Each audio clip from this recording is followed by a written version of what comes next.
And let's get this Instagram feed up.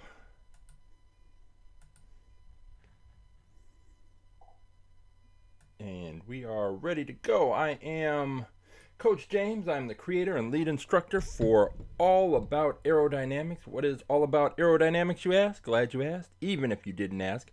All About Aerodynamics is a science program where I use Hot Wheels cars to teach kindergarten through 6th grade students about a range of science and physics-related topics, including but not limited to friction, force, aerodynamics, drag, lift, Isaac Newton and his 3 laws of motion, kinetic energy, potential energy, elastic energy, and a whole range of topics after we have learned all the science, after we've conducted experiments to drive home those concepts. Then and only then do I bring in about 400 different Hot Wheels cars, and each student gets to pick a Hot Wheels car they think would be fastest in a series of races based on everything they've learned in the class.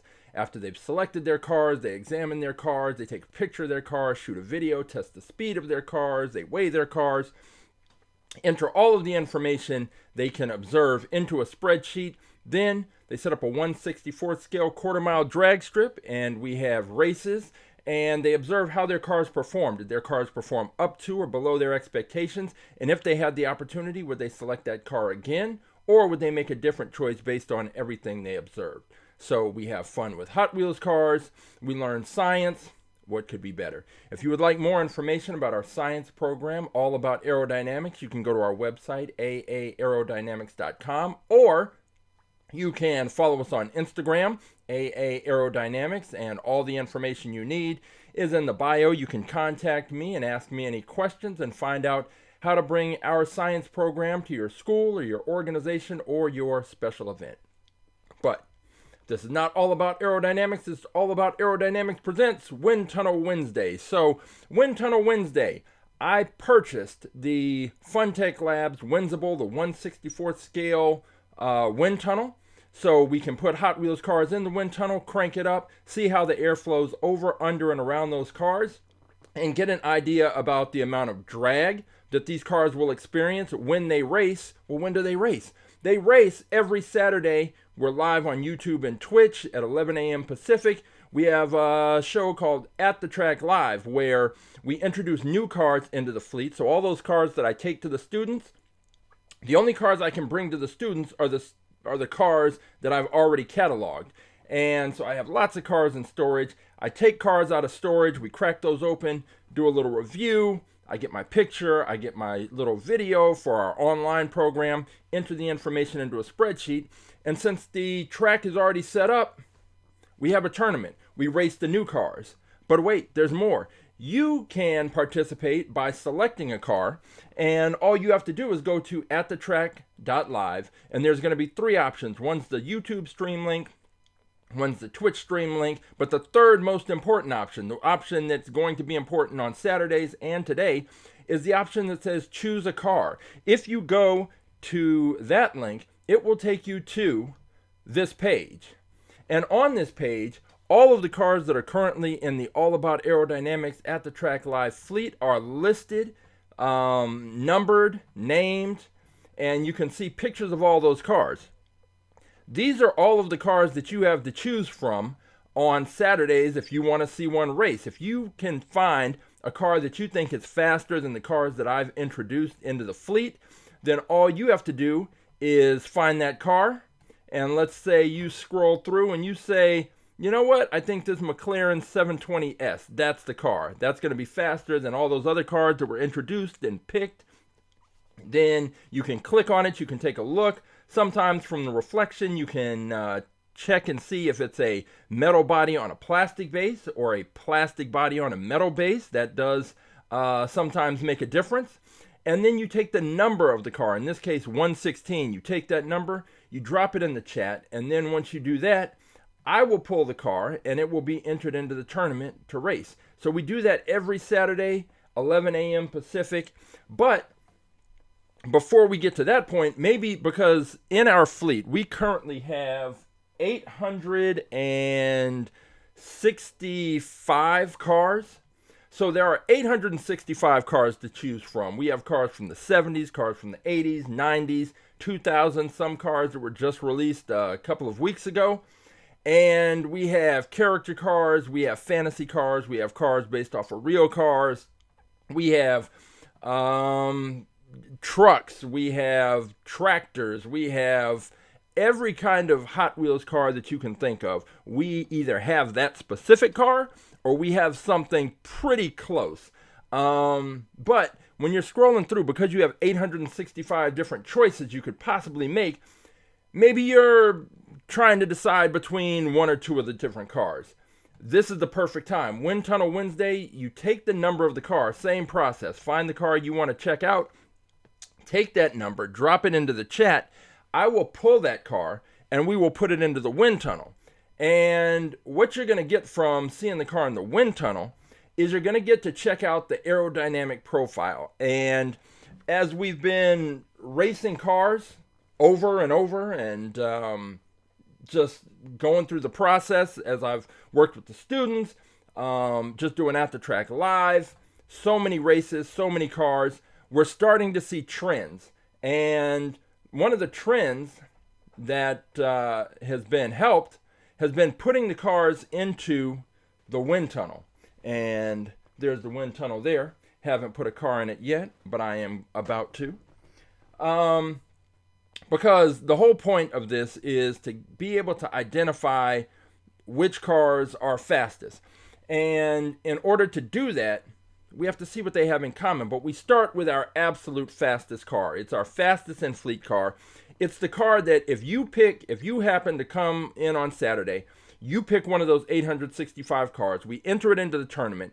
You beat out all the other cars that I introduce. Then you'll get a chance to take on our fastest in fleet car. And our fastest in fleet car is this one. It is the Blitz Speeder. It is the fastest Hot Wheels car on the planet. We have not seen a car really be competitive with this one. It did lose a race one time last year. And it came back and avenged that loss about 2 months ago. And since then, it hasn't looked back. So this car was our fastest car for 17 weeks. Then it lost. Then it came back and has just been destroying cars ever since. So we figure that if there's going to be a car that's going to be faster than the Blitz Speeder, it needs to have a similar aerodynamic profile. And so we always put the Blitz Speeder into the wind tunnel first so that we can get that idea of which car is going to be competitive with the Blitz Speeder. And that's a tough ask because cars have not been able to keep up with this car. It just hasn't happened. So we're going to put this in the wind tunnel, check it out, and see what the aerodynamic profile is of the Blitz Speeder. And then that will let us know, hey, if I'm going to pick a car that's going to be able to beat the Blitz Speeder, it needs to have a similar aerodynamic profile. And we'll see if we can find that car. But let's go ahead and put the Blitz Speeder into the wind tunnel. And we will check out what we've got here. So let's see. Get this thing lined up just right. And we already know that the Blitz Speeder is fast. So what we're looking for is just to see how the air flows over, under, and around the Blitz Speeder. And then that will let us know what we should be looking for if we're trying to find a car that we hope can beat the Blitz Speeder, which is not something that is an easy thing to do. So let's get the air flowing here over the Blitz Speeder.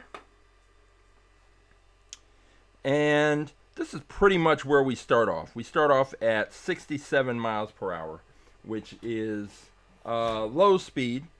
And what we're looking at and checking out is we're usually looking at this first airstream, because for most of these Hot Wheels cars, just based on how they sit, that first airstream is going to hit the car right at the front bumper, and then the air has to go over, under, and around. We see some of the air moving down, coming around the bottom of the car.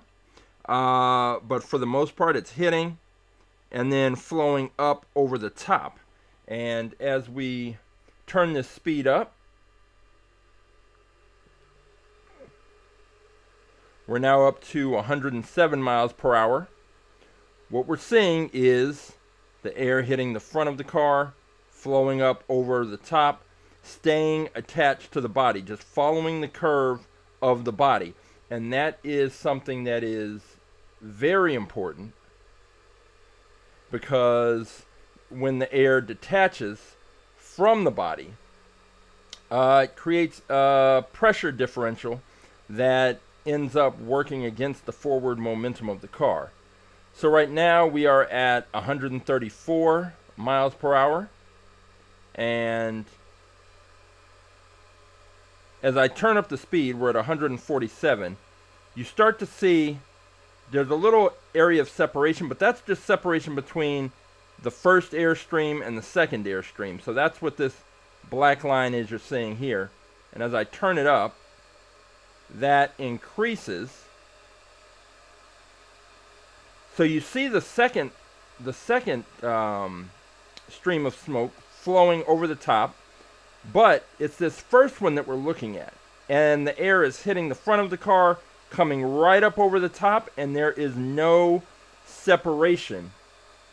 There's no separation between the air flowing over the car, from the hood to the windshield to the roof, right off the back. Then it comes off the back end. And that is exactly what you want. You do not want to see the air separating. And that's what we're going to see with some of these other cars. We're going to see the air separating. And when that air separates, that's no good. Because what it means is that the pressure is changing. There's going to be high pressure at the front, low pressure where the separation occurs. And that pressure is going to be working against the forward momentum of the car. So any car that can reduce the amount of drag that it experiences is going to have a better shot at doing well on the track. And that's just how it goes. So we are looking at the absolute fastest Hot Wheels car on the planet, the Blitz Speeder. There is no question at this point. Really the only question is, can we even find a car, not even say to beat the Blitz Speeder, can we find a car to just be competitive with the Blitz Speeder?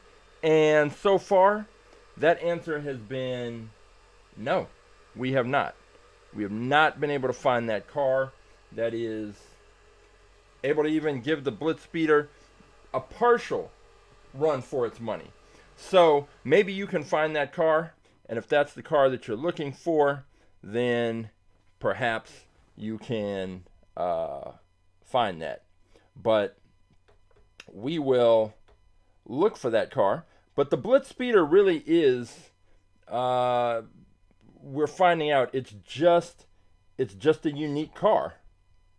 And there is something about the design. We've seen a lot of cars with a similar look, but just not they don't have the same design profile as the Blitz Speeder, and therefore they're just not able to maintain and hold their speed down the track in the same way that the Blitz Speeder is. So let me see. I'm just checking on this. We've got a reset that needs to happen with this fluid. And let's see. Go here. Press to calibrate manually. And we are at, Let's see, we're at about 75% fluid remaining. And there we go. All right, so we've got the Blitz Speeder, our fastest in fleet car.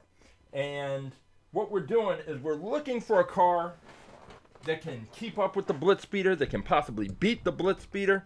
Is it possible? I suppose it's possible. Statistically, there should be a car that is faster than the Blitz Speeder. It's just a matter of finding that car. And to this point, we have not found that car. So it is going to be either up to me to pull one out of storage at random, or it's going to be up to you to find it in the fleet, because all of our cars have not necessarily raced against the Blitz Speeder. But when we look at the Blitz Speeder and we look at why it has been successful, we're looking at that aerodynamic profile, and in particular this area here, how that air just hits the front, flows up and over the top and off the back. There is nothing really to impede the airflow, whereas a traditional car, unlike these fantasy cars, a traditional car would have a windshield with a steeper angle, and sometimes the air will hit that. It'll go up over the windshield, but then it won't continue to follow the roof line, and it will just start to separate before it gets to the back end of the car. With the Blitz Speeder, we don't have that. We have the air hitting the nose of the car, flowing right up over the hood, right up over the windshield, along the roof line, and right off that tail. So the Blitz Speeder has everything that you're looking for a car to be successful on our track. But this past Saturday, we had just an insane tournament. We brought back 23 cars that had been champions on AtTheTrack.live. So AtTheTrack.live, every week we have this tournament, and then the car that comes out as the winner is our fastest in fleet champion, and it takes on the winner from the following week. And the Blitz Speeder has been our fastest in fleet champion for about 25 weeks in total. But we now went back, because it was our 100th episode, we went back and found all of the cars that had ever won a race on AtTheTrack.live. So every single car that had been a champion at some point was brought back, and we lined them all up, had a tournament, raced those cars, and the Blitz Speeder still came out on top. It beat every single car that had been a champion in the past, and it is definitely our fastest in fleet car. But with some of those other cars that won, I pulled those out because we want to take a look at why they were successful and what we saw that was similar to the Blitz Speeder to allow it to be successful. So this one, the Chevrolet, what we saw and see is that, again, this top part of the car, there's nothing really to obstruct the airflow. Yes, it's got this little driver's cockpit area here that's open, but for the most part, now it's not quite as smooth as the Blitz Speeder, but for the most part, there is nothing here to obstruct the airflow, to prevent the air from flowing up, over, and around this car, particularly over. And again, when these cars can reduce the amount of drag, because our track is a flat drag track, if these cars can reduce the amount of drag, then they are going to slow down at a slower rate, which basically means they'll keep their speed up further down the track and ultimately win a race. So we're going to take the Chevrolet, and I'm going to throw that into the wind tunnel, and we are going to check it out and see what this car looks like and what happens when we get it in the wind tunnel. And get this here. And let's put a little light on it there. Let me get it lined up. Pretty soon, I have ordered, the same company that makes the Windsible has also made a dyno, which the cars will sit on, and it will rotate their wheels. But what's important for this is it will raise the cars up so that more of those smoke streams will actually be impacting the car. So we'll get to see that.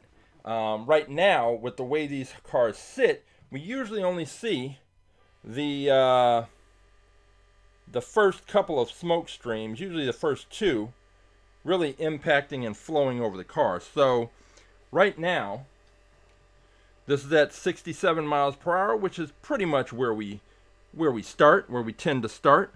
And you don't see much separation. So let's go ahead and turn this up. And so again, when I get that dyno, the company, they said that they have, they put it into production. They've made some adjustments. So supposedly by the end of the month, I should have it. But what it will do is it will raise the car up so that it's impacting these other smoke streams. So then we'll really get more of a sense of how the air is flowing beneath the car. Because right now, the cars sit too low, typically, to really get that a clear picture of what's going on below. But this is at 121 miles per hour. We're up to 147. You're starting to see a little bit of this separation right here, but that's just between the first and second smoke streams, and that's what we saw with the Blitz Speeder. And as we turn this up, it should be a little more clear. There it is. You get that clear separation. So what we're seeing here, similar to the Blitz Speeder, is that this first smoke stream hitting the car, and when it's flowing up over the top, there's nothing sticking up to impede the airflow.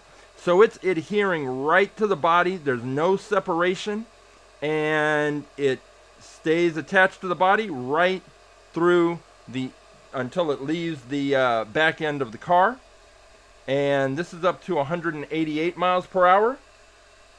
And so it's pretty clear why this car, this is at 215 miles per hour. So now the separation is very clear between the first and second smoke streams.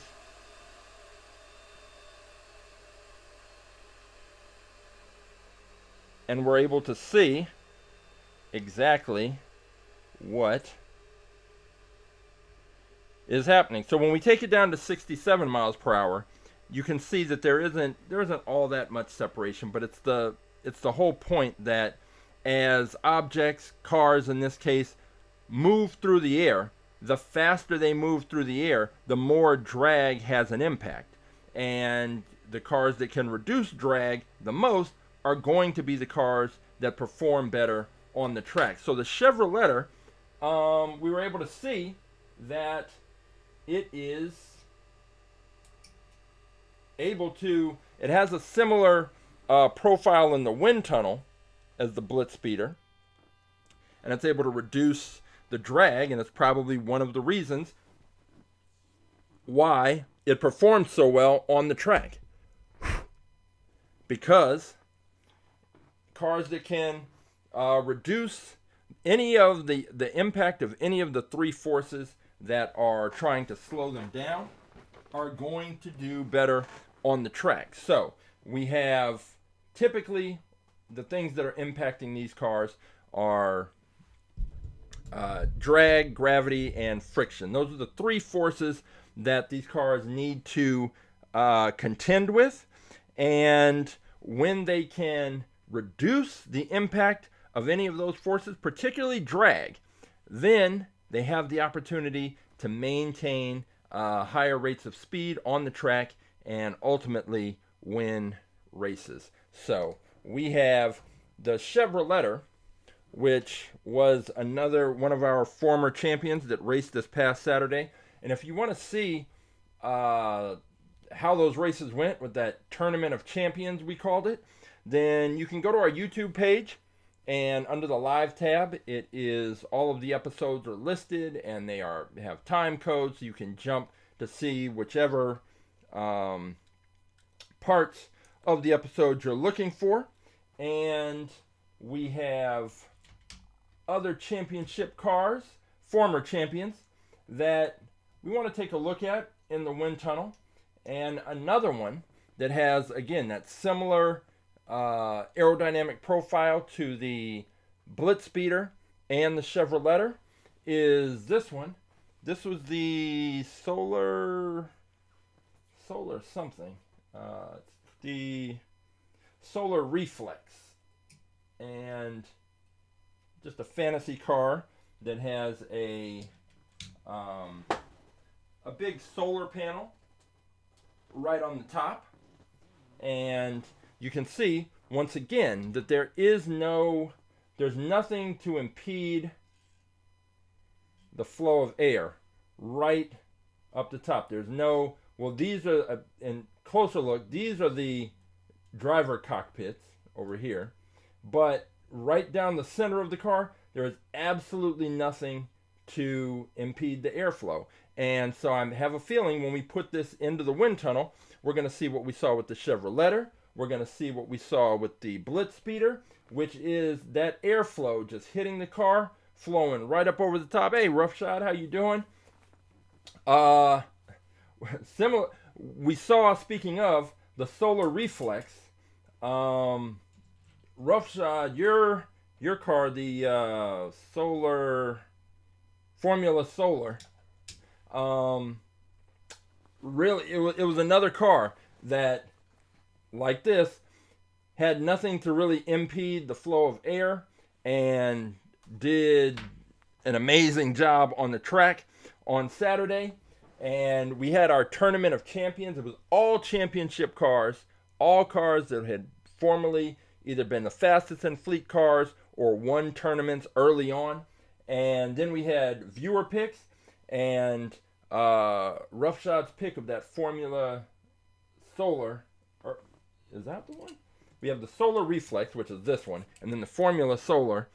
That was the only user pick car that made it deep into the finals. So we are going to get this one lined up just to take a look. And like I said, because of the design of the car, I'm pretty certain that we're just going to see exactly what we saw with those other two. And there's a reason why they're former champions, and there's a reason why they did well on the track, because they are able to reduce the impact of drag, and any car that can reduce the impact of drag is going to have a really good shot at doing well on the track. Hey, Christopher, how's it going?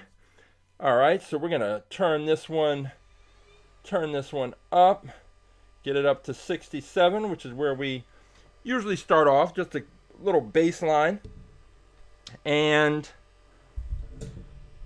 again, there's not much to see, not much definition until we turn up the speed. So now we're up to 80.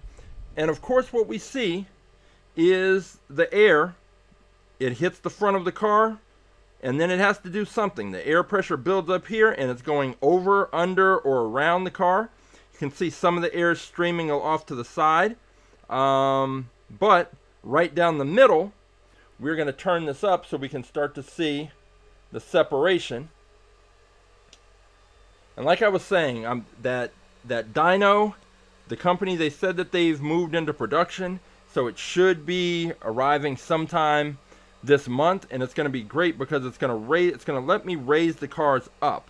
So then we'll be able to get the cars into some of these upper air streams, which will allow us to see what's happening on the bottom of the cars as well, because that's important. Even though most Hot Wheels cars are just flat on the bottom, so we're not going to have too much to see, but it'll be interesting. All right, so now we're up to 161 miles per hour.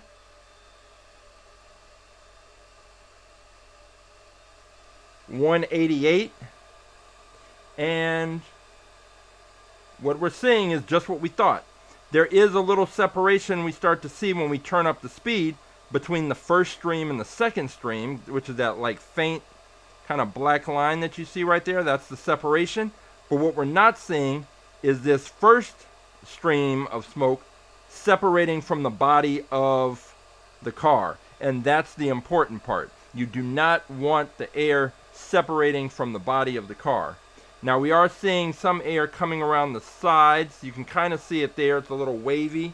This little wavy motion right here is air that is coming around the side of the car. And that is kind of hard to get a view on that. But we're pretty much, again, we're just seeing with these cars with the flat roof lines, we're seeing pretty much the same thing. And there's a reason why certain cars are able to perform better on our track, because they share similar qualities. Chris, let's see, number 9 and number 29. Okay, we'll check those cars out. Let's see. We have, so when we were looking at, so it was our 100th episode, we pulled out cars that were all former champions. And one car we pulled out was our first ever fastest in fleet champion. And it was this one, the What 4.2. And it's a fantasy car. It's got 4 engines, and it's just a wild kind of car. And it's not necessarily one that I would have thought would have been particularly fast, even though it is part of the Hot Wheels Track Stars series, or Best for Track, one of those, and which it has, the What 4.2. So it was our very first fastest in fleet champion, and it held on for a couple of weeks, and then it was beaten. But it's just another of those cars that I think these engines on the side, this doesn't help. If these engines were removed, this could very well be one of our long-time fastest in fleet cars. We see in the center channel right here, again, nothing to really obstruct the airflow, but you've got these two sets of engines, and that's not really going to be all that helpful. But that was the What 4.2. That was our first fastest in fleet champion, so we brought it back.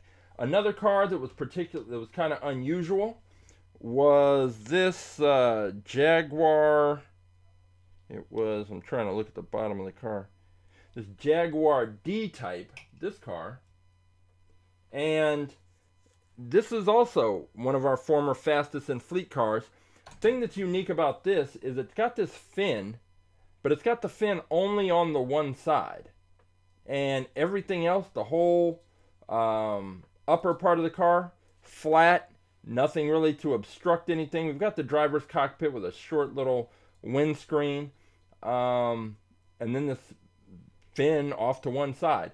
This car, I think the only reason why it performed well, but it's metal on metal, and metal cars tend to be heavier.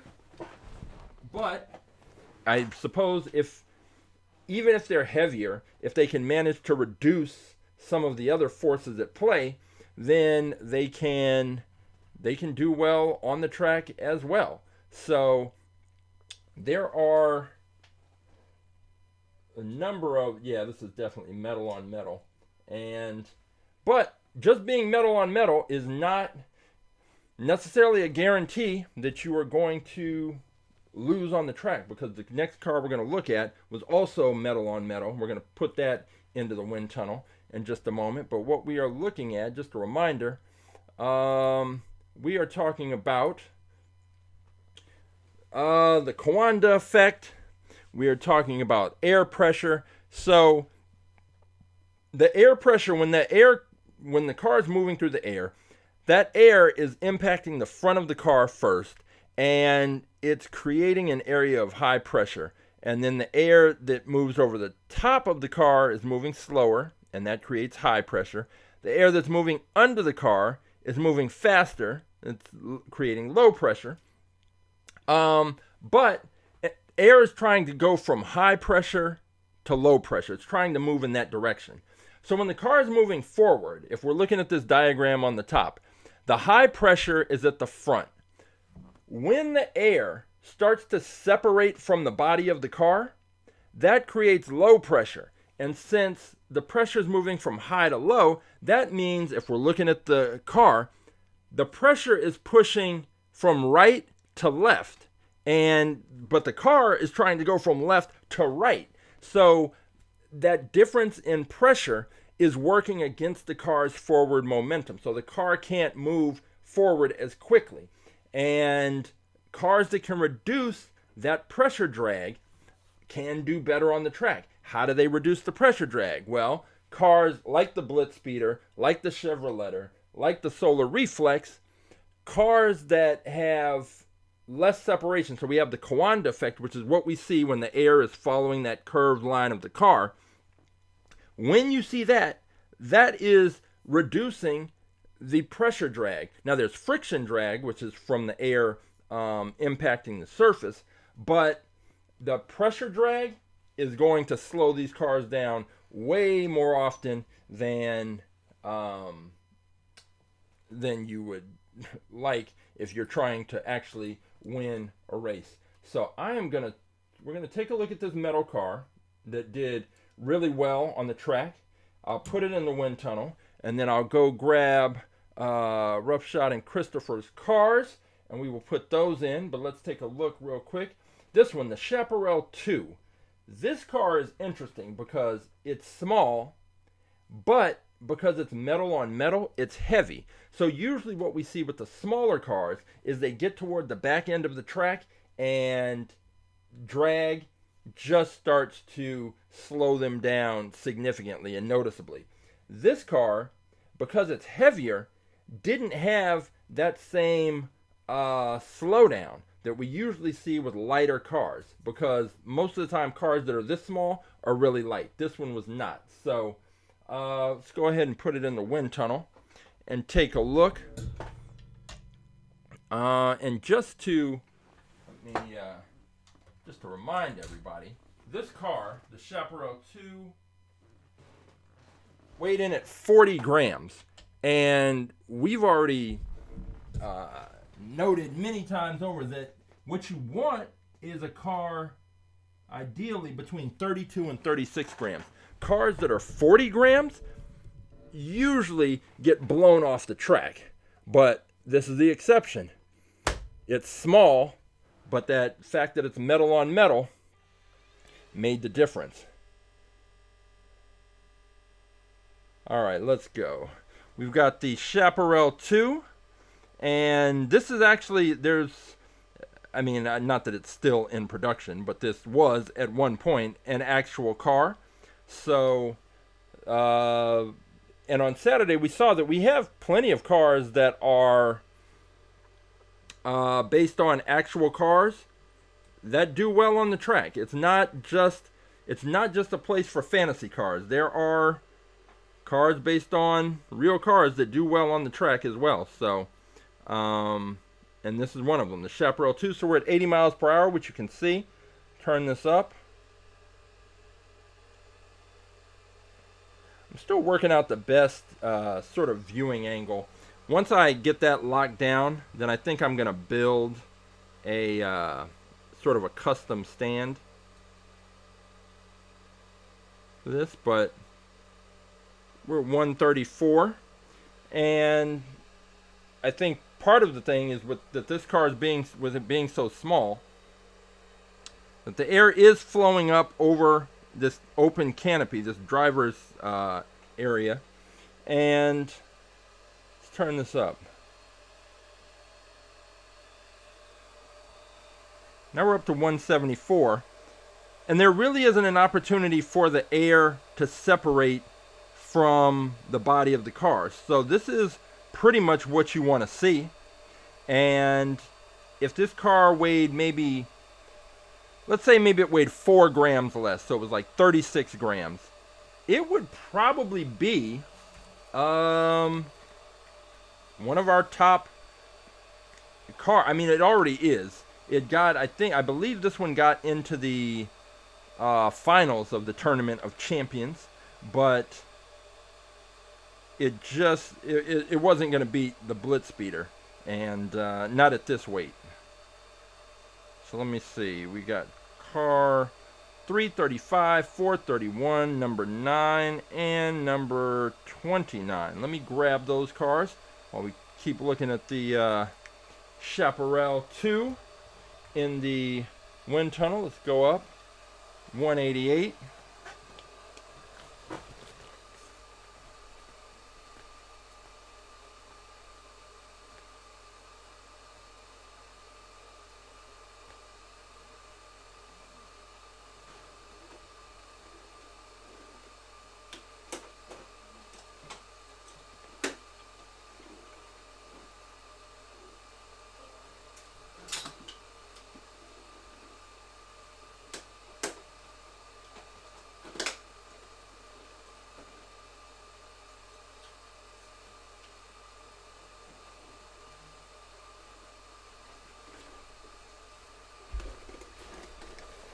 Okay, let's bring this on down.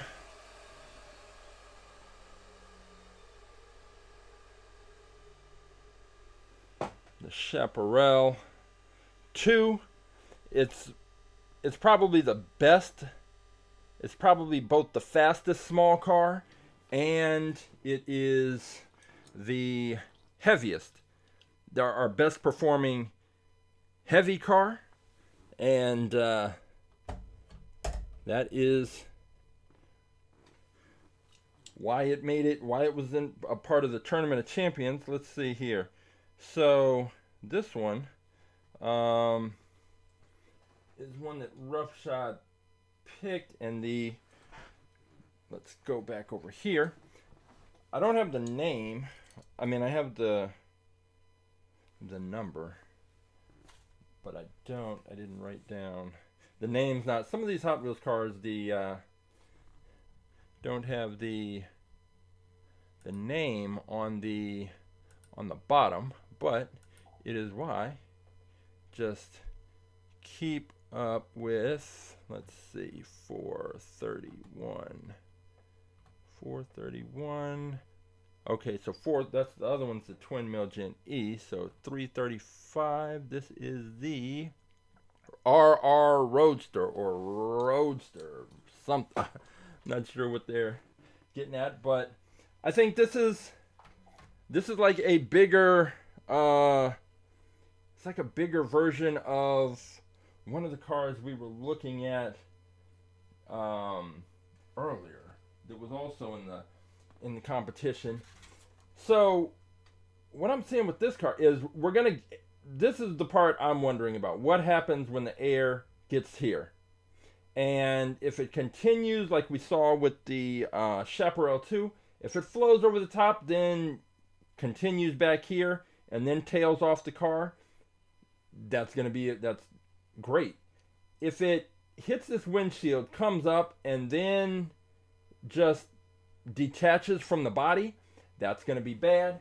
But we are going to see, one thing I noticed is the windshield has this little dip in it right there.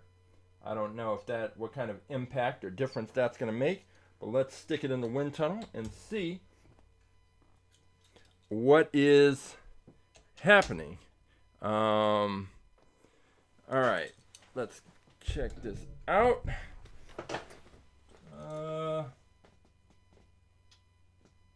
All right, switch over to this wind tunnel view, and the profile is definitely right.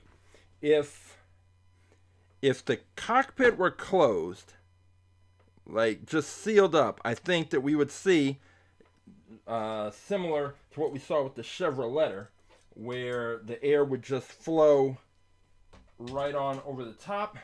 But we are going to find out right now how this is going to work out. And let's go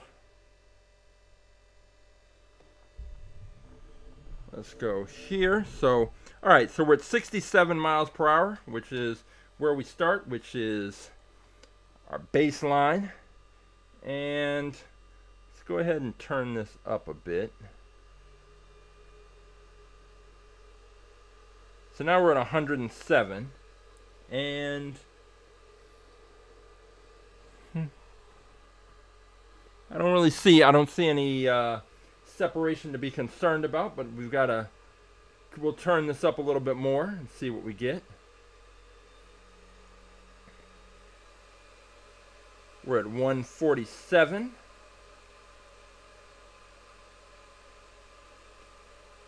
And still don't see anything to be concerned about. We're going up to, let's go up to 188.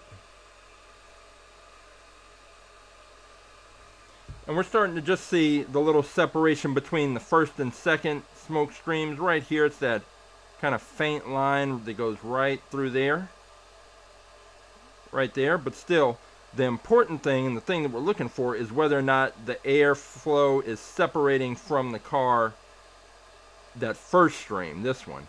And it doesn't appear that it is. See if we can take it up a little bit more. 215, 228, 228 miles per hour. We definitely see that separation between the first and second. And no, that airflow, it's staying adhered to the body. There's not any problem that's being caused by the canopy. And that is at extremely high speeds. And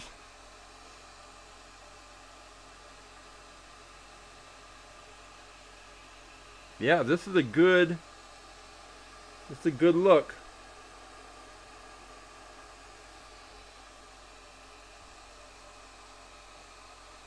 I think this may be a pretty solid pick.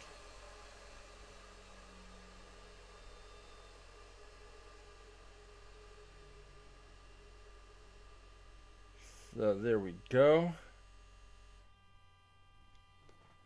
All right.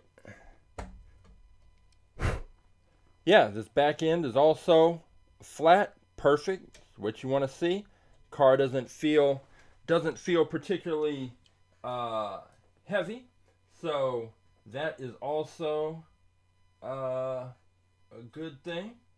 And then taking a look at this other one, this twin mill Gen E, and we have a few different versions of the twin mill in the fleet. And we are looking at one of the newer versions. I think we have an OG twin mill.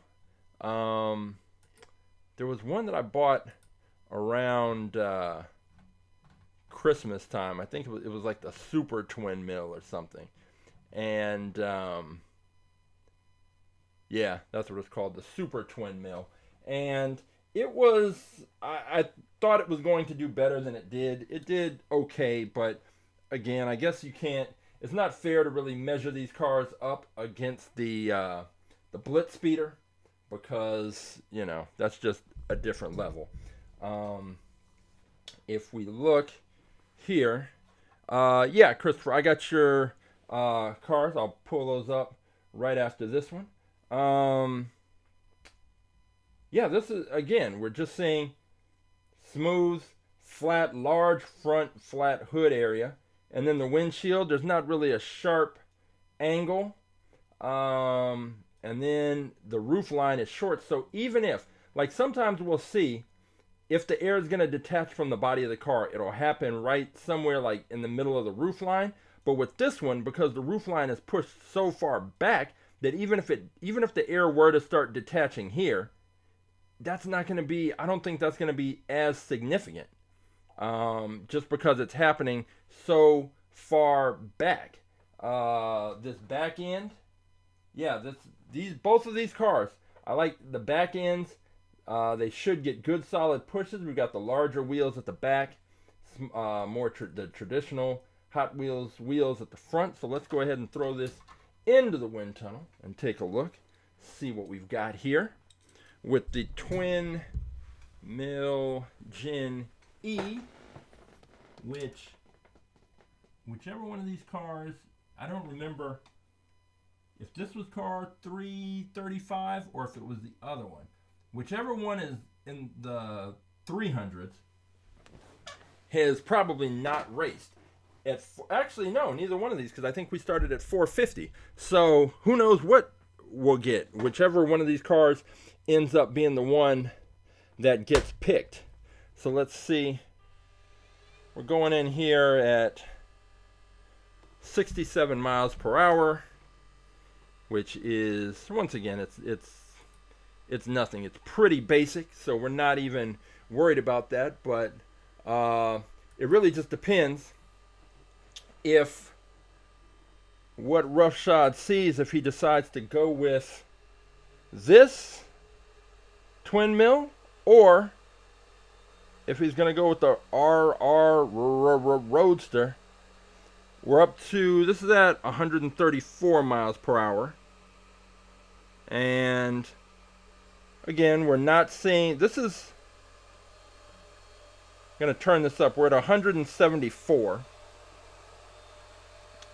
And again, once we get the speed up, you can see that line of separation between the first smoke stream and the second right here. But what it's also showing us is that first stream is not separating from the body of the car.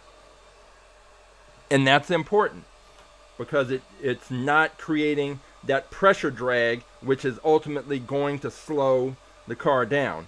It's not what you want. What you want is for this thing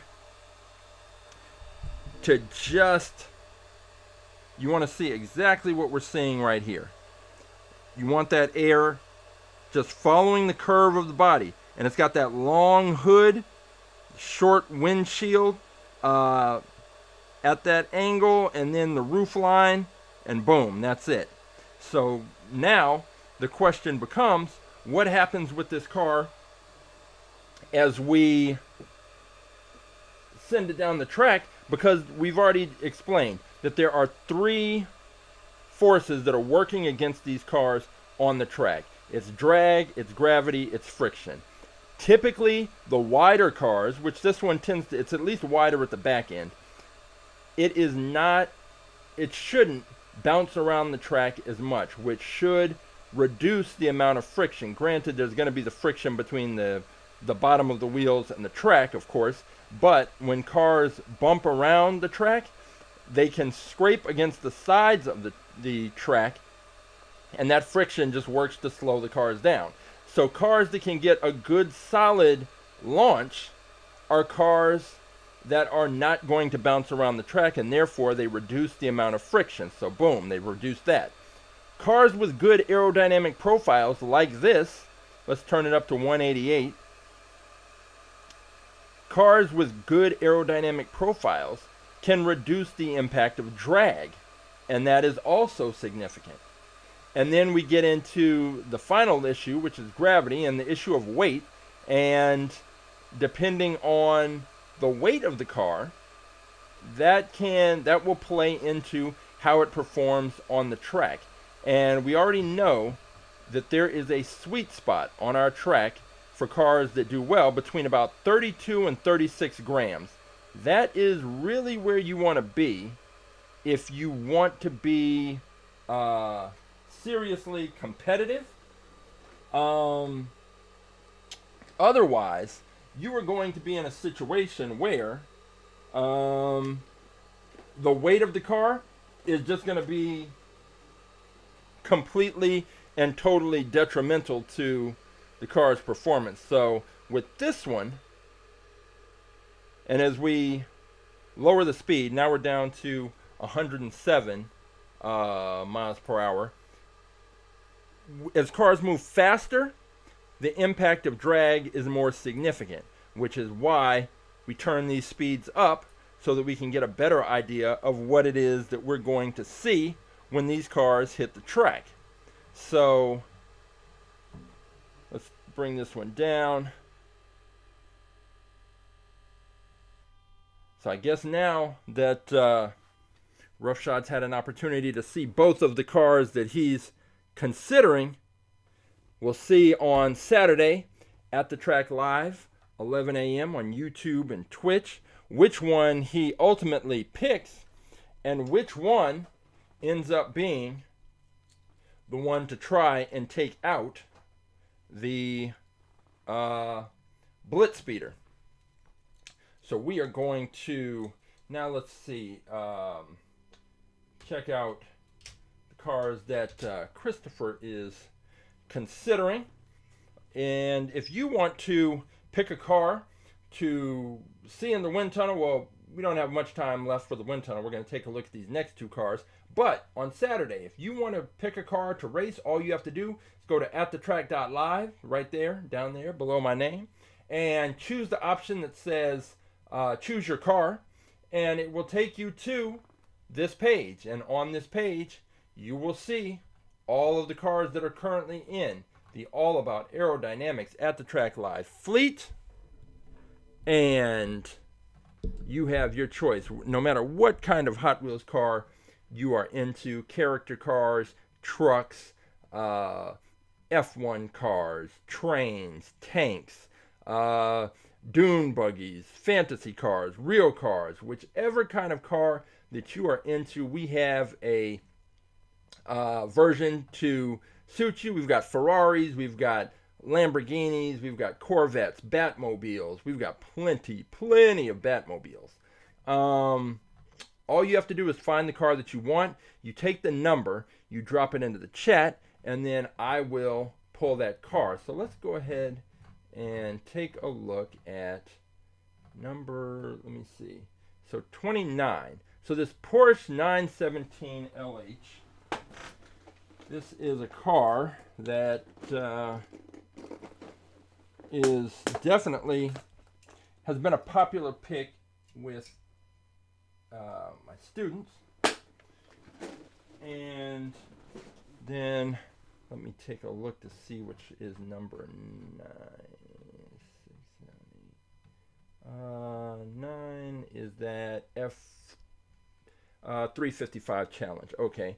So, all right, let's take a look here at the Porsche 917 LH. And this is another car based on an actual car. And it is a popular pick for good reason. And we are going to pop this into the wind tunnel and take a look and see what we see. And I don't think we've raced this on At The Track Live. It's definitely, I've seen it race because students have picked it. And it's a good pick. It's also a car, I believe we featured it on our YouTube channel. One of the first videos that we made was showing the difference between our flat drag track and a gravity track. And I think this was one of the cars that was featured in that video. If you want to see that, it is on our YouTube page. So let's drop this in here.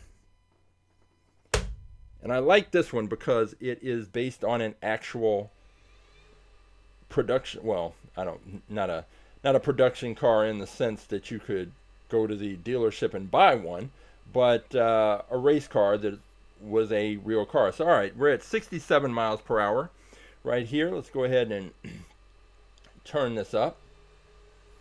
And the thing with the real world race cars is that you know that they were designed with the aerodynamics in mind. Now, in some cases, most cases, with a lot of these race cars, they're designed to actually increase downforce.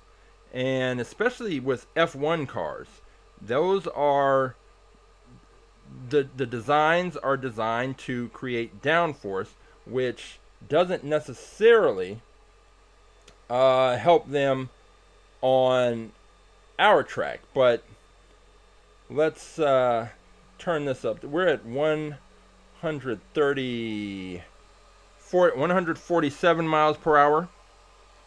And what we're seeing is the air is coming up, hits the front of the car, comes up over the canopy, but right here, instead of dropping back down and following the lines of the body off the back of the car, the air is actually separating. So you see this little space, this little black line between that bottom stream and the car. That's where the air is separated. So let's go ahead and turn this up and maybe it'll be a little more clear. And you see that separation, that black part right here growing. So watch, I'm going to go back down. So if I go down to where we were, where we started, 67 miles per hour. Where I want you to watch is when I start this back up again, you're going to be looking in this area. Oh, well, this thing, come on. All right, wait, let me restart it. This, the Windsible, like I was mentioning last week and I've mentioned in the past, this is version 1.0, and I am pretty satisfied, but every once in a while, it gives these weird readings. Like sometimes it thinks that it is out of smoke fluid when it is not, and other times it just goes into these kind of reset modes. But let's see if we can get this up. So once again, the area where you want to look is right here, right in this area.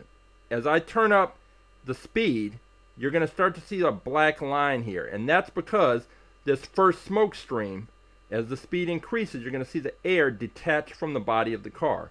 So keep your eye right in that area.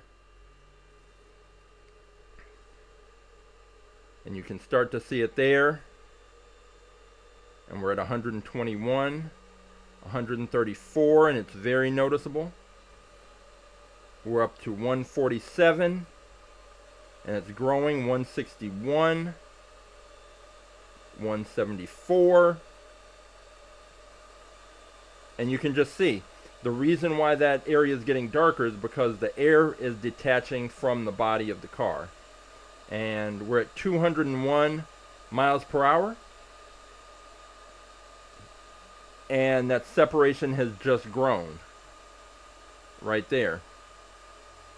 Now, the question is how much, because when the air separates, there's lower pressure at the point where the separation occurs.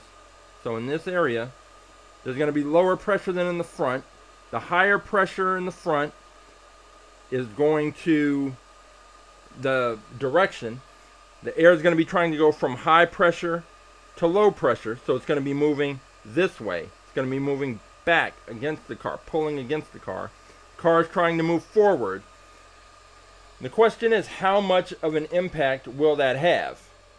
And it's one of those things that it's hard to see and tell until the cars are actually actually on the track. And the way that the pressure drag and the impact of drag shows up on the track is that these cars, if we have two cars that are racing on the track, and they'll be moving down the track, and then all of a sudden it'll look like one car is slowing down and the other car is picking up speed and passing it. And what's happening is that it's usually at the back end of the track, and drag starts to slow one car down a little more significantly, especially toward the back end of our track. And then the other car, which is not as impacted by that drag, looks like it's gaining speed. It's not gaining speed, it's just that the other car is losing speed at a faster rate, and it allows the other car to pass it by. And it's something that we see on the back end of our track with heavy cars and with light cars. And there's two different reasons for that, but it is something that if we see that there's going to be an issue with pressure drag, we're more likely to see that happen. Let me see. Where is? Did I already pull it out? I'm trying to think if we. I'm looking for car that Ferrari, and I may have already pulled it out for something else. That's interesting. That Ferrari F3. Let's see. It's not there. Oh, here it is. I have a special. It's got to be in here. I thought it was in here. Oh, there it is. There it is. It was just upside down. I got it. All right. So now this is the other car that Christopher wanted to take a look at. He's got to choose between the between the Porsche and between this F355 Challenge, this Ferrari. So let's take a close look here and see. This is a much more traditional car, and what I definitely expect with this is to see that separation here, right at the back end of the roof line. The air is going to tail off, and how that impacts this car's performance, we will only know once the car hits the track. But we're going to take a look at it in the wind tunnel and see what we can see, and then it will be up to Christopher to make his final decision about which car he's going to go with on Saturday. I have a car that someone donated to the program that is also going to be racing Saturday. It is a Corvette. We're going to see how that car performs. Let me actually move this back a little. All right, so we've got our Ferrari here, and we're going to be seeing more Ferraris very soon from Mattel and Hot Wheels. That partnership has been reestablished, and I can't wait to get some new Ferraris in the mix. So, all right, let's get it up to 67 miles per hour, which is not much, and we are going to see what happens on this back end here. And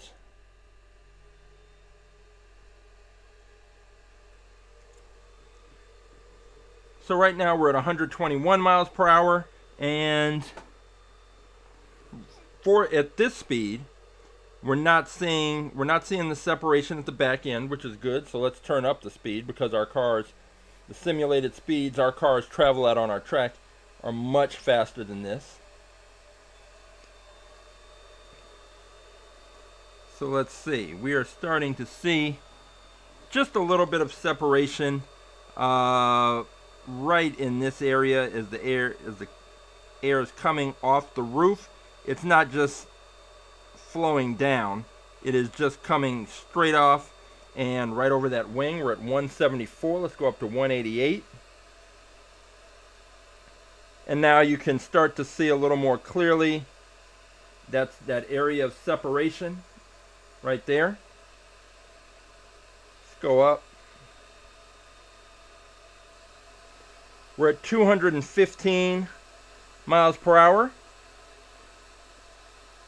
And yes, so there is separation right here, but it's not so significant that I would really worry about it all that much.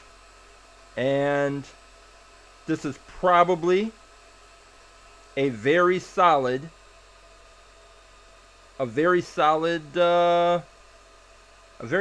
pick. Again, the air is separating right here, hitting that wing, and then coming off the back.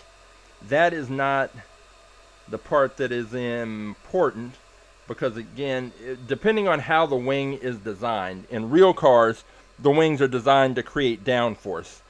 I don't know that on the basic mainline Hot Wheels cars that there is really all that much attention paid to the angles of the wings.